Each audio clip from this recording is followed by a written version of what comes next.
Hello young physics learner, welcome back to my class, and today I am going to continue the topic electromagnetic induction with the new subtopic. You can see it, motional EMF, as well as one more thing that is very important, and this is flux linkage. So we will discuss about these two important topics today. So let's start the topic. Write the formula for electromotive force and we will get the relation between the mechanical process, mechanical methods and Faraday law. That means indirectly we are going to prove Faraday law is correct one on the basis of mechanical theory too. Okay, so let's start with this motional EMF.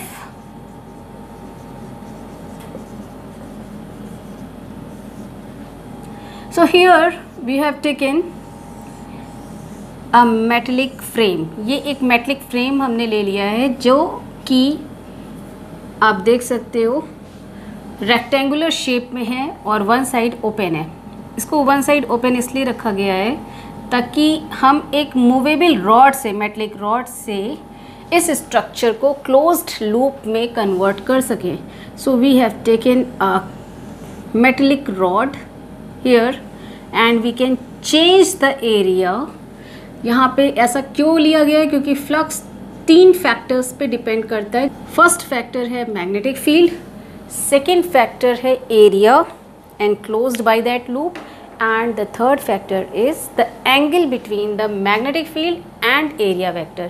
ये theta is the angle between magnetic field and area vector. area vector का concept मैंने आपको पहले भी बताया है और वो कॉन्सेप्ट में ध्यान रखना है आपको कि एरिया से एंगल नहीं देखते, मैग्नेटिक फील्ड और एरिया वेक्टर के बीच में एंगल देखते हैं. So if magnetic field lines are passing here in this manner, then the angle between area vector and this magnetic field lines that is 90 degree. तो यहाँ पे थीटा 90 हो जाएगा, cos 90 की वैल्यू 0, यानी there is no flux regarding this.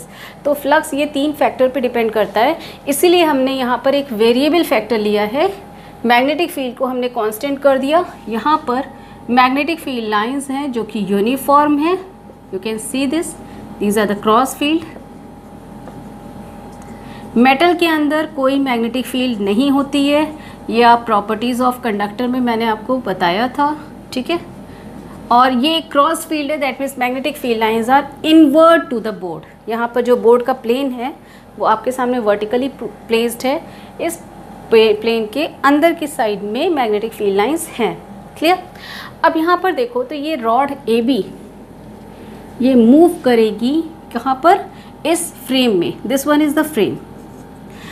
इससे क्या होगा कि जब ये मूव करेगी, चाहे राइट में मूव कर रही हो चाहे लेफ़्ट में मूव कर रही हो, जब मूव करेगी तो कोरस्पॉन्डिंग एरिया कितना आएगा जो कवर अप हो रहा होगा?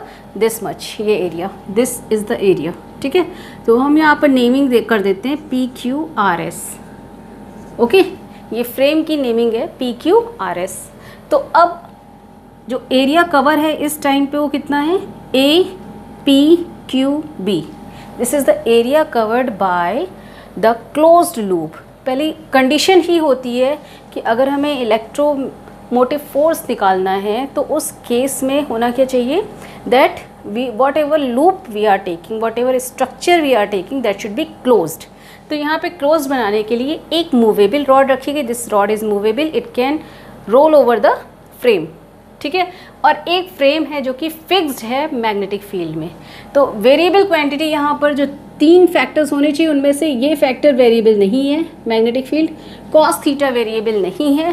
Theta is the angle between area vector and magnetic field. Magnetic field is inward and जो एरिया बन रहा होगा यहाँ पर, आप यहाँ पे देखो तो APQB, इस एरिया का एरिया वेक्टर भी अंदर की साइड है.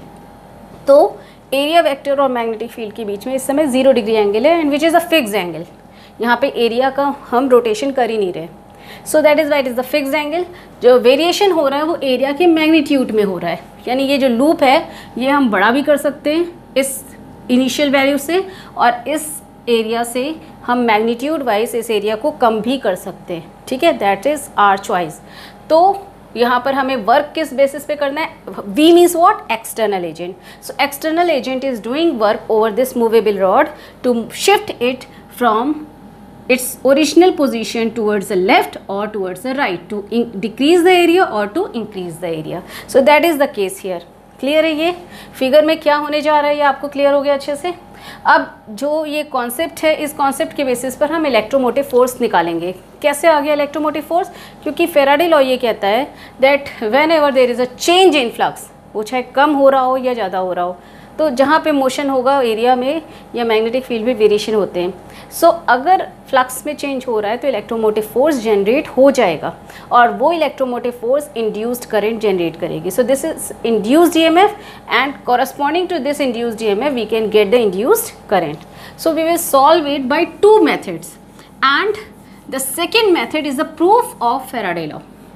ठीक है, तो एक तरीके से आप फेराडे की जो हाइपोथेसिस थी, जो उन्होंने एक्सपेरिमेंट से प्रूफ किया था कि ऐसा हो रहा है, and he has given that law, Faraday law which is the most important law, उस थ्योरी को, उस एक्सपेरिमेंट को अब यहाँ पर हम theoretically with the help of previous laws हम ये प्रूफ करेंगे, as well as we will find out the formula for electromotive force.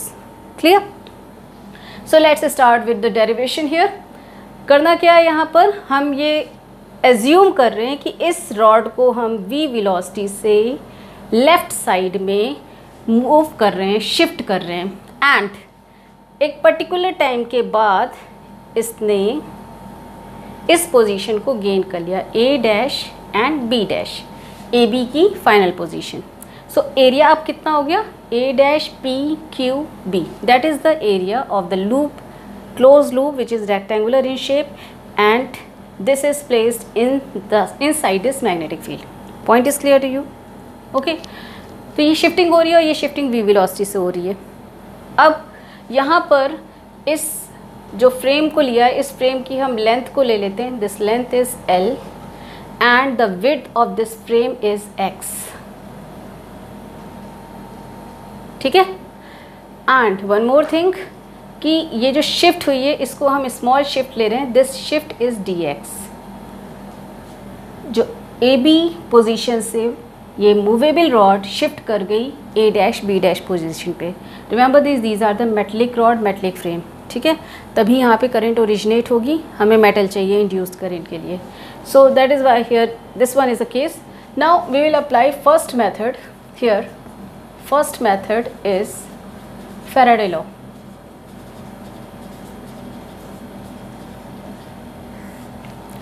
So according to Faraday law, this electromotive force should be equal to d phi by dt. Clear? Now d by dt of b into a cos कितना हो जाएगा 0. मैंने अभी आपको बताया theta is the angle between b and a. Magnetic field is inward and area vector कहाँ होगा, क्योंकि एरिया कौन सा है, a p q b. So area here is a p q b. इस एरिया, ये एरिया बोर्ड के plane में आ रहा है तो इसका एरिया वेक्टर कहाँ होगा, बोर्ड के प्लेन के परपेंडिकुलर. ठीक है, तो परपेंडिकुलर होने पर एंगल एरिया वेक्टर और मैग्नेटिक फील्ड के बीच में हो जाएगा 0 डिग्री एंगल. ठीक है, so here E is equal to d by D T of B A. cos 0 is 1. Now B is constant, magnetic field vary नहीं करी, it is the uniform magnetic field. So we will take out of this derivative part. A area is equal to area of this rectangular shape APQB, that is equal to L into X होना चाहिए. अब ये area variable area हो चुका है, तो जो variable area है उसको हम क्या करेंगे, वेरी कराएंगे on the basis of time. Time के अकॉर्डेंस में जो APQB एरिया था that is now converted into A dash P Q B dash. इस एरिया में कन्वर्ट हो रहा है. ठीक है, so final area is this one, initial area is this one. अब यहाँ पे वेरिएबल क्वांटिटी कौन सी हो गई, x. l तो वेरिएबल नहीं है, b outside the derivative part. Clear? l variable क्यों नहीं है, क्योंकि जब ये रॉड की लेंथ शिफ्ट हो रही है तो देखो आप लेंथ एरिया की सेम है, वेरिएबल टर्म कौन सा हो जाएगा, x. Now E is equal to B into L. जो वेरिएबल नहीं है उसको भी हमने डेरिवेटिव पार्ट से बाहर निकाला, and dx by dt. Now dx by dt is displacement divided by time. According to mechanics, displacement divided by time is equal to speed. So here this one is the speed of this movable rod, जिस speed से हम इसको move करा रहे हैं, तभी यहाँ पर डिस्टेंस में वेरिएशन हो रहा था, dx आई थी. So this speed is v, so we can write it as b L into v. So the formula for electromotive force here is BVL. Clear? So that is the formula electromotive force. अगर यहाँ पर cos theta term भी होता, यानी theta variable होता, तो उस समय cos थीटा का भी हम डेरिवेटिव लेते, और वहाँ पर डेरिवेटिव जब हम लेते तो वो sin थीटा आ जाता. यानी कि अगर इलेक्ट्रोमोटिव फोर्स में एंगुलर वेरिएशन भी आ रहा है तो वो sin थीटा के फॉर्म में कहीं ना कहीं आता. वो हम बाद में निकालेंगे. अभी हमें फ़िलहाल ये हमने कंडीशन जो ली थी उसके बेसिस पे electromotive force is equal to BVL.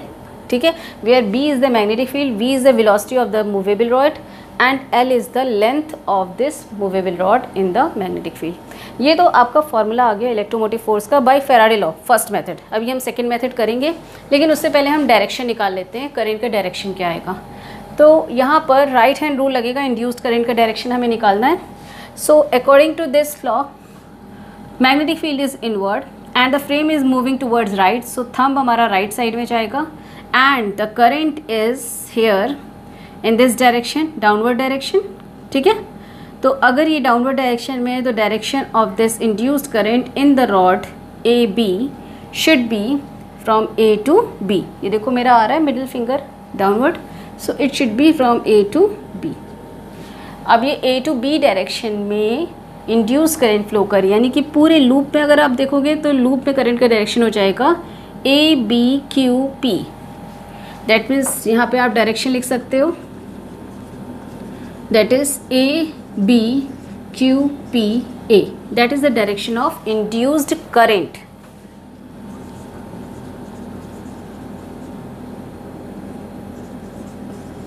Is it clear?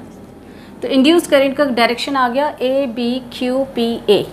That this one is the direction. अब इसी को हमें अब प्रूव करना है किससे, on the basis of mechanics, on the basis of previous law, and we will prove it by using one formula of force, and that formula of force is what? Lorentz. Clear? So here we are going to apply the second method and we will get the same result. Okay, so method number 2, second method. Second method is that here what is going on, that this rod is moving towards the left side. Clear? जब ये rod move कर रही है तो ये जो rod है A B rod, ये किससे मिलकर के बनी है, positive ion and free electron से, because it is a conductor body. तो इसके अंदर पॉजिटिव आयन है और फ्री इलेक्ट्रॉन है.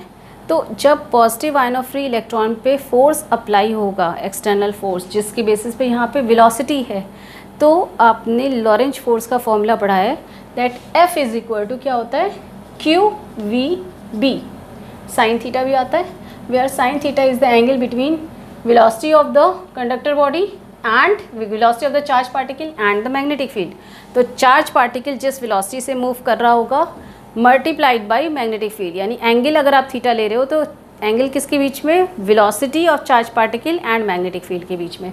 तो यहाँ पर साइन थीटा, अब यहाँ पर देखो हो क्या रहा होगा, ये जो रॉड है इसके अंदर ही तो पॉजिटिव आयन और नेगेटिव आयन है. ये पॉजिटिव चार्ज पार्टिकल यानी कि पॉजिटिव आयन और इसके साथ में free electron, positive charge free electron. ऐसे ही तो होता है कंडक्टर का structure, positive charge positive ion free electron. ठीक है, अब यहाँ पे जो पॉजिटिव चार्ज है वो भी वी वेलोसिटी से, रॉड के अंदर की चीज़ है तो वो उसी वेलोसिटी से मूव करी होगी. हम अर्थ पे रहते हैं तो अर्थ की स्पीड से रोटेट कर रहे होते हैं. ठीक है, सो यहाँ पर भी ऐसे ही हो रहा है कि कंडक्टर बॉडी के अंदर जितने चार्ज हैं, that charges are moving with the same speed as the conductor is moving towards this frame. ठीक है, so what will happen, we will apply the left hand rule on each and every charge. So this one is the magnetic field, this one is current और positive charge direction, and this one is force. So we will check it कि यहाँ पे जो Lorentz force apply होगा, जितने भी अंदर के चार्जेस हैं इन पे लॉरेंज फोर्स अप्लाई होगा तो किस डायरेक्शन में होगा. तो हम सबसे पहले लेते हैं पॉजिटिव चार्ज पर, यानी पॉजिटिव आयंस पर. होगा क्या इस रॉड पे, that magnetic field is inward and the positive charge, यानी आप करंट का direction, this one positive charge का डायरेक्शन करंट की डायरेक्शन की तरफ होता है, तो current is moving towards the left and the direction of thumb is downward. So here all the positive charge will be collected towards the B side, B portion of this rod. देख लो फिर से, ये मेरा left hand है, ठीक है, magnetic field अंदर है और ये करंट को शो करता है, तो पॉजिटिव चार्ज के फ्लो का डायरेक्शन और करंट के फ्लो का डायरेक्शन सेम होता है. So this one is the current, the thumb direction is downward, that means the force, Lorentz force over the positive charge ion should be downward. So जिस direction में force लगेगा according to Newton second law, all the charges, positive charges must move towards the B side. अब negative charge पे ले लेते हैं, because rod is moving towards the left, so according to this one, this middle finger indicates the direction of current.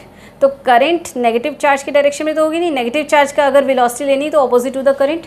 So if the rod is moving towards this side, that means the negative charge velocity should be in this side. Then what will happen, the direction of the force is upward. So here the negative charge would be collected over the A side. All the negative charge would be collected over A side. तो A side पे negative charge हो गए, B side पे positive charge हो गए. अब यानी ये जो रॉड थी, AB rod, conducting rod, this rod is behaving like a battery और सेल. एक बैटरी और सेल क्या होता है, जिसमें एक टर्मिनल पॉजिटिव होता है, दूसरा टर्मिनल नेगेटिव होता है. अब इस रॉड में एक टर्मिनल नेगेटिव हो चुका है, एक टर्मिनल पॉजिटिव हो चुका है. तो ये रॉड किस तरीके से बिहेव कर रही है, just like the source of current, just like a battery.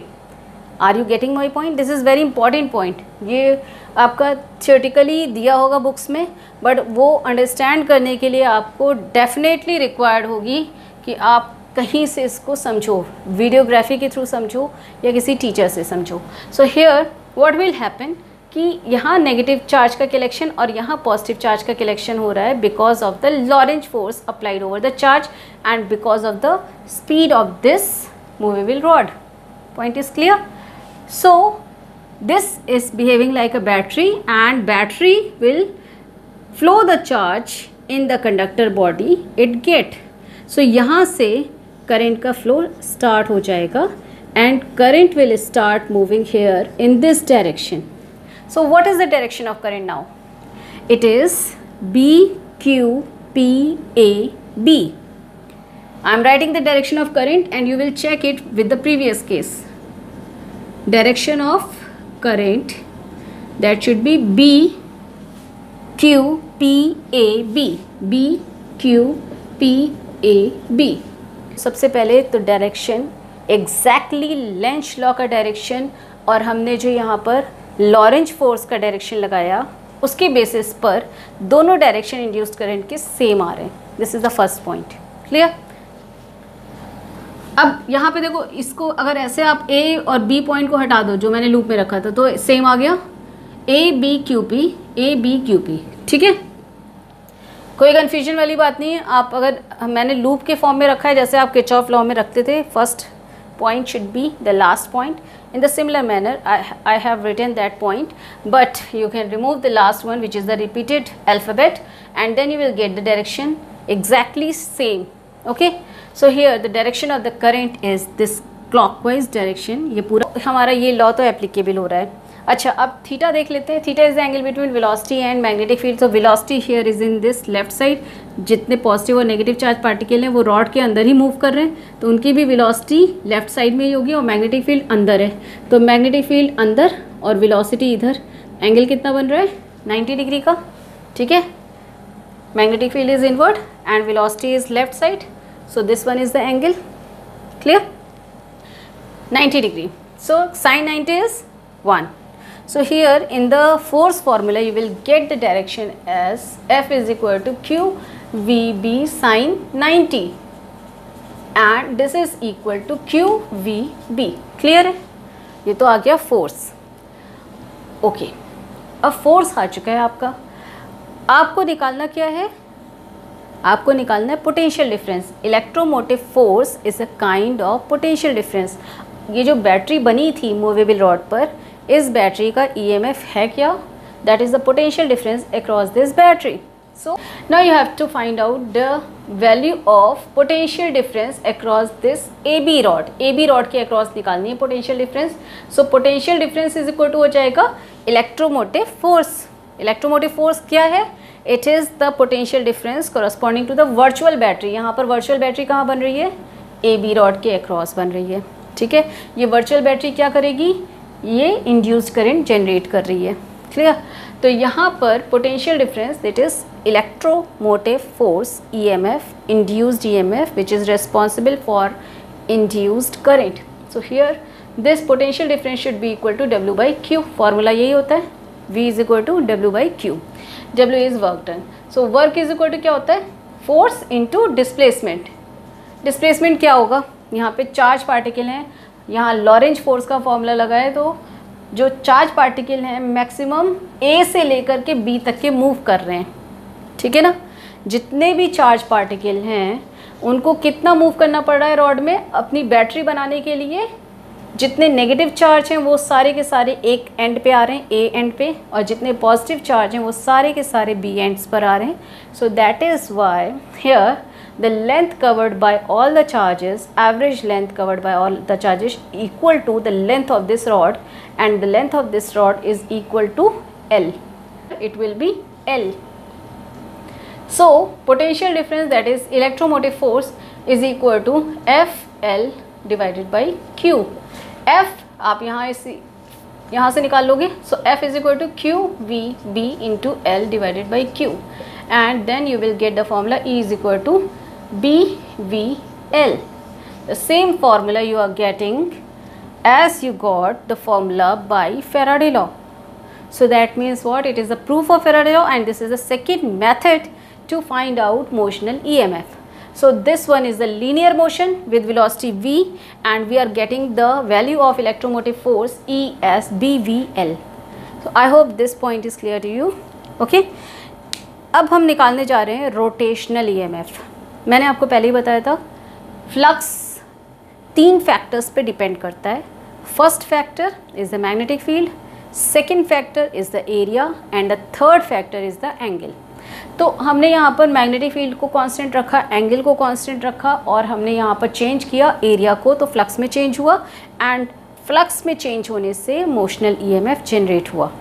ठीक है, इसको मोशनल EMF इसलिए कह रहे हैं क्योंकि ये रॉड के मोशन से स्टार्ट हो रहा है. ठीक है.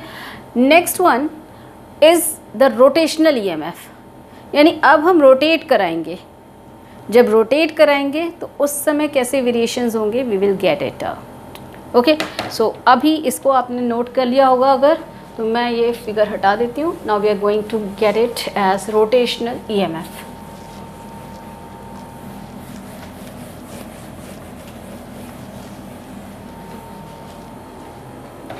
Okay.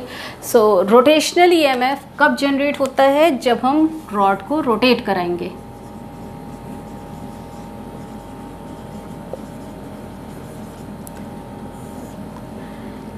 This one is the magnetic field here, and a rod of length L is going to be rotate from its initial position. This one is the d theta angle, and afterward it will rotate up to this way. Okay, circle पूरा नहीं बना.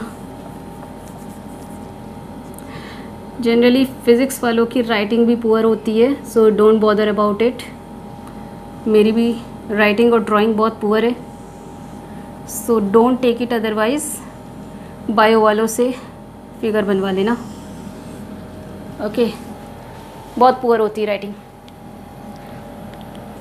सो here this one is the rod of length L, और ये L length किसके equal है? Equal to radius of circular path. Got it. ये L length cover up कर रही है कितना?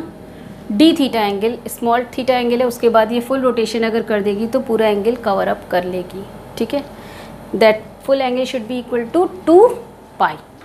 होता है ना 2 पाई, तो 2 पाई एंगल कवर अप कर लेगी ये. अब यहाँ पर देखो तो किस तरीके से चेंजेस आ रहे हैं.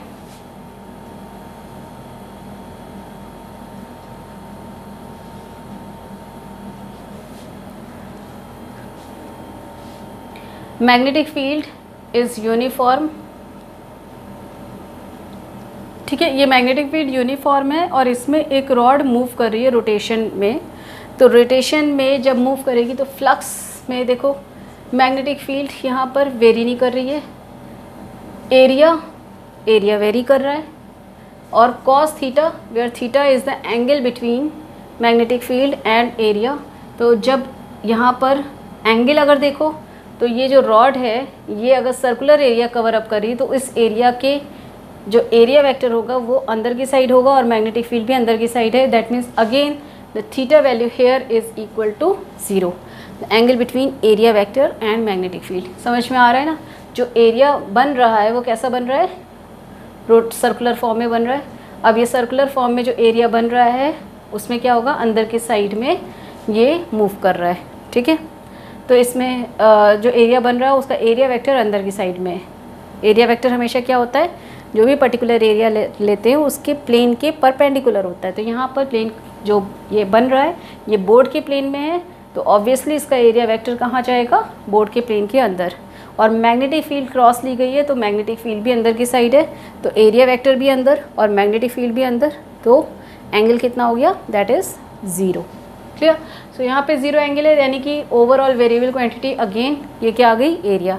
लेकिन क्योंकि ये रोटेशन से लिंक्ड है इसलिए यहाँ पर रोटेशनल एरिया हम निकालेंगे, रोटेशन के रिस्पेक्ट में एरिया में क्या चेंज हो रहा है, ठीक है। So that we will find here.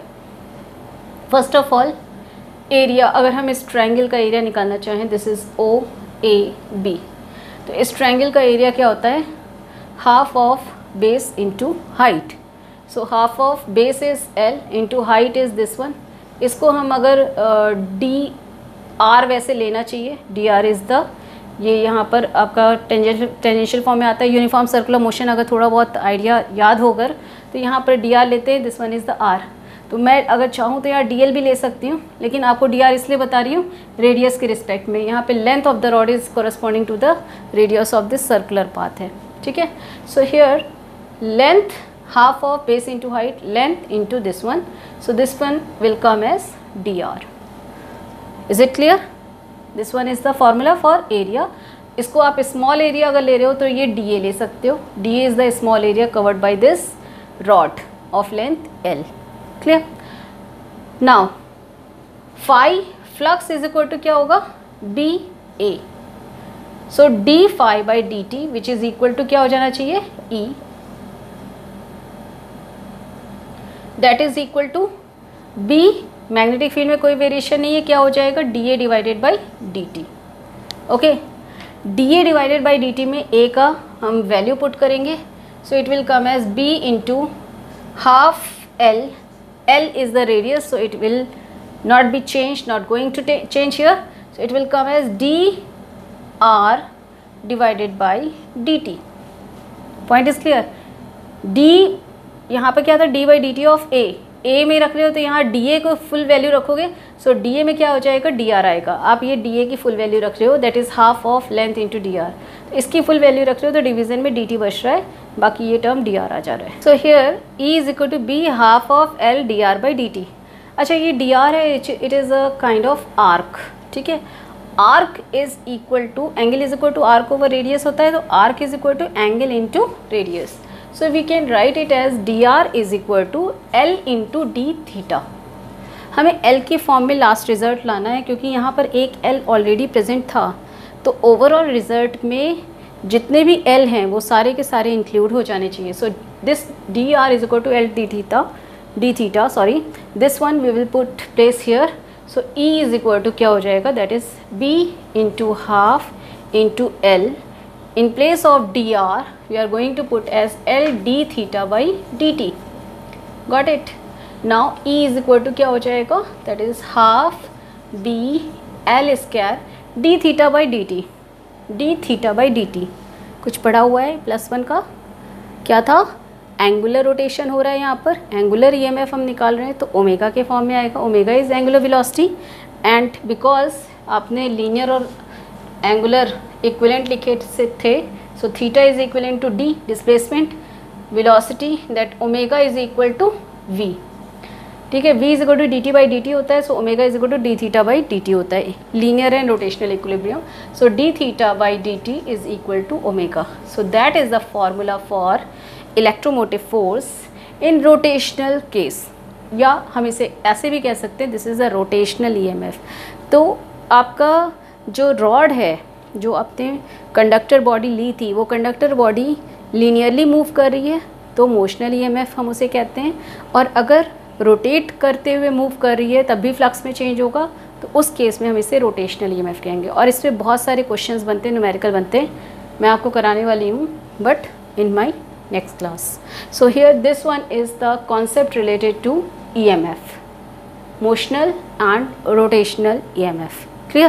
Now we are going to discuss about linkage, flux linkage, जो एक इंडक्टेंस है, self inductance and mutual inductance, इसका इंट्रोडक्टरी फॉर्म है। ये समझ में आ गया ना? इसको नोट डाउन कर लो अच्छे से, अदरवाइज पॉज करके कर लेना।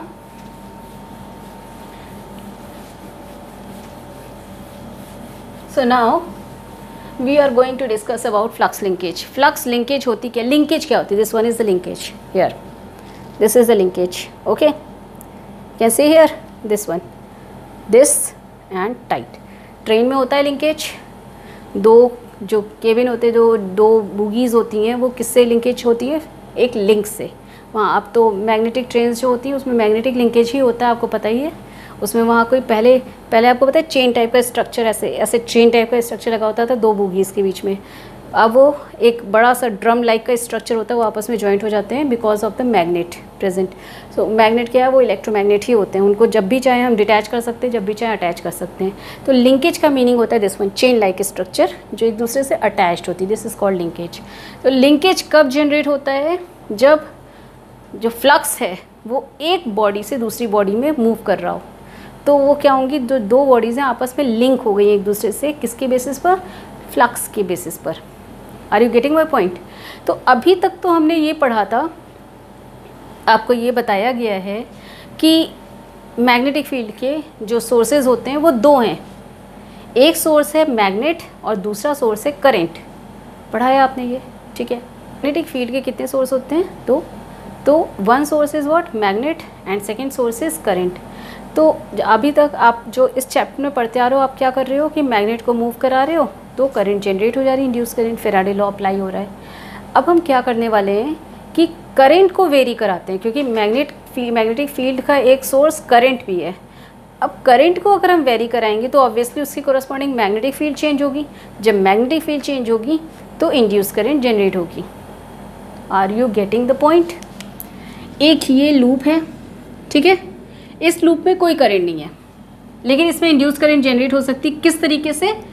जब हम सोर्स लगा देंगे, कौन सा? एक मैग्नेटिक सोर्स। तो मैग्नेटिक सोर्स क्या होगा? उसमें वो मैग्नेटिक सोर्स अगर फ्लक्स में चेंज कर देता है इस लूप के कोरस्पॉन्डिंग एरिया में, जैसे ये पास था, ये पास में है, अब ये जैसे जैसे हम इसको पीछे ले जाएंगे या आगे ले जाएंगे तो मैग्नेटिक फील्ड लाइंस कम या ज़्यादा होंगी, ठीक है। ओके, बहुत सारी मैग्नेटिक फील्ड लाइंस होती हैं, कोई एक दो नहीं होती हैं। मैग्नेटिक फील्ड लाइंस एरिया की कोरस्पॉन्डेंस में जितनी होती हैं उसी को हम फ्लक्स कहते हैं। जैसे ही हम इस मैग्नेट को दूर ले जाएंगे, number of magnetic field lines कम हो जाएंगी इसमें, और फिर पहले जो फ्लक्स था वो φ1 था इस केस में, जब हम इसको दूर ले गए तो फ्लक्स क्या हो गया? φ2, and we can calculate the value of delta phi as φ1 minus of φ2, या आप φ2 माइनस ऑफ φ1 भी कर सकते हो, ठीक है। फाइनल माइनस इनिशियल, तो यहाँ पर कम हो रहा है तो माइनस में वैल्यू आएगी, ज़्यादा हो रहा है तो प्लस में आएगी। Flux is a scalar quantity, flux is a scalar quantity, और स्केलर क्वांटिटी में क्या होता है कि साइन भी यूज़ होता है। Clear?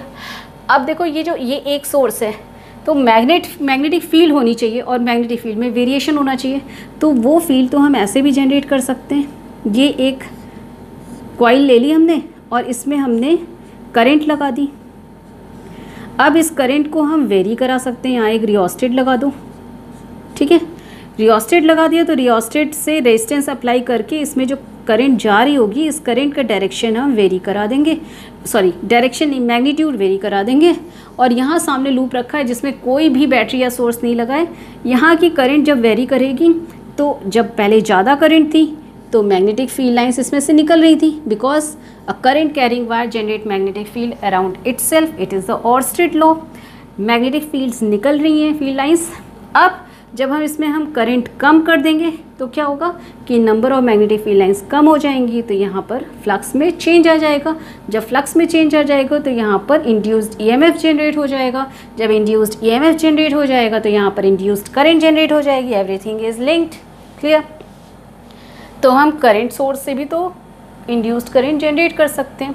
So this is corresponding to somewhat linkage, यानी हम करंट से करंट जनरेट कर रहे हैं, लिंक कर रहे हैं, ठीक है। यहाँ पर एक कॉइल को दूसरे कॉइल से लिंक कर रहे हैं, एक लूप को दूसरे लूप से लिंक कर रहे हैं। सो that is called a linkage, clear. अब यहाँ पे फ्लक्स लिंकेज इसी तरीके से हो रहा है कि पहले यहाँ पे फ्लक्स ओरिजिनेट हो रहे हैं करंट सोर्स में, और वो फ्लक्स यहाँ पर जा रहे हैं इस लूप में। ये दोनों फ्लक्स जो दो बॉडीज़ हैं ये एक दूसरे से लिंक हो गई, मैच कर गई, on the basis of this produced flux. Are you getting the point?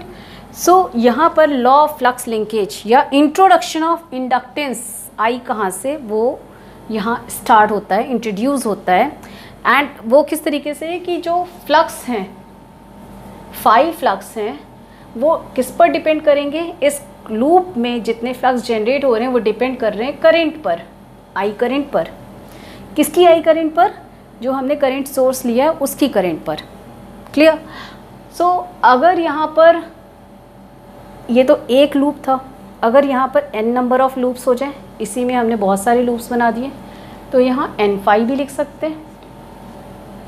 n5 is directly proportional to I। Current जितनी कम, नंबर ऑफ फ्लक्स जो जनरेट होंगे इस लूप पे उतने ही कम। करंट जितनी ग्रेटर होती जाएगी, that flux corresponding to this loop must be greater. So it depends on current, it is a proportional factor. This is called law of flux linkage, okay. अब ये proportionality हटाने के लिए आप हर एक जगह पर आप क्या करते हो, कांस्टेंट प्रोड्यूस करते हो। So this is n5 is equal to 5 here is flux, n is number of turns in the loop where the induce current will be और would be generated, clear. So this one is the n5 and this is equal to a constant term I, okay. So this constant is called inductance and this one is called law of flux linkage। यहीं से starting होती है जो हम दो type के inductance बताएंगे, that is flux mutual inductance and self inductance. Mutual induction process, self induction process, ये दोनों प्रोसेस किससे लिंक हैं, इस लॉ से। तो इम्पॉर्टेंस हो जाती है इस लॉ की, इसको समझना और इसको अप्लाई करना, क्लियर। तो ये दोनों ही केस में अप्लाई होगा। सो this one is a basic law कि लिंकेज होती क्या है। So this is called inductance first of all, और यहाँ जो आपका लेफ्ट साइड में जो टर्म आया है n5, this is called linkage, और in broad manner it is called flux linkage, ठीक है।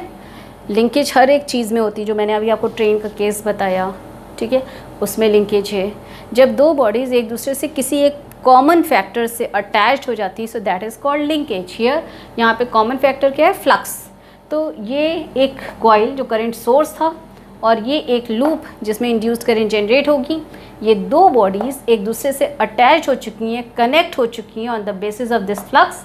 That is why this term n5 is called flux linkage, clear.